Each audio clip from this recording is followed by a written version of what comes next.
అవన్నీ నీకెందుకు? శిశిరా, ఇక నుంచి నీ ఆటలు నా దగ్గర సాగవు.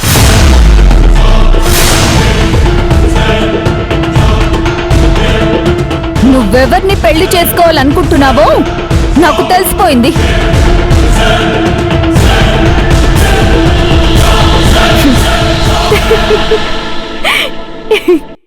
నేనేమైనా దొంగ పెళ్లి చేసుకుంటున్నానా? అయినా అతన్ని నీకు 2 సార్లు పరిచయం చేయించాను కదా. ఏదో పెద్ద డిటెక్టివ్ రహస్యాలు కనుక్కున్నట్టుగా మాట్లాడుతున్నావు.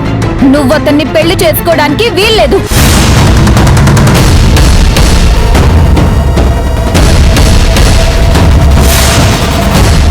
What the hell? వాడొక హంతకుడు, వాడొక రౌడీ.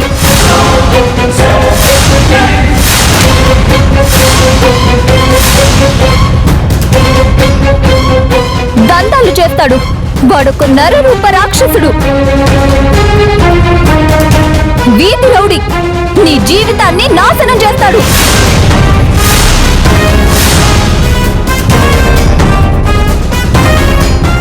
అందరూ మగాళ్ళు నీ భర్తలాగే ఉంటారని అనుకుంటున్నావా?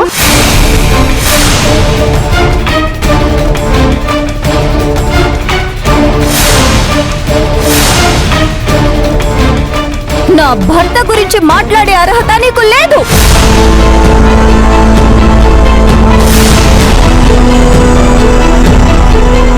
నా కాబోయే భర్త గురించి మాట్లాడే అర్హత నీకు కూడా లేదు.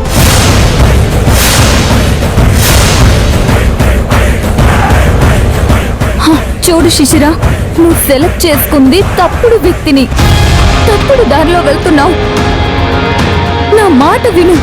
నువ్వు గాని అతన్ని పెళ్లి చేసుకుంటే నీ శవం ఏ సూట్ కేసులోనో, ఏ ఫ్రిడ్జ్ లోనో, ఏ డ్రమ్ములోనో ఉండడం గ్యారెంటీ.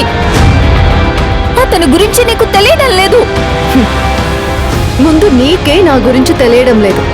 అతని గురించి నువ్వు నాకు చెప్తున్నావా? నీ ఆస్తి కోసమే అతను నిన్ను ప్రేమిస్తున్నాడు.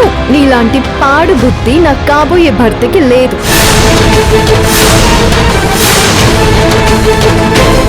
నన్ను ఫినిష్ చేయాలని ప్లాన్ చేసింది అతను కాదు, నువ్వు.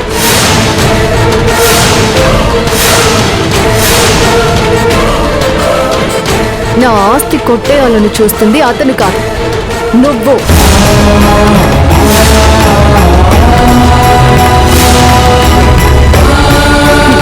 నీ మాట వినకపోతే కాదు నా జీవితం సర్వనాశనం అయ్యేది.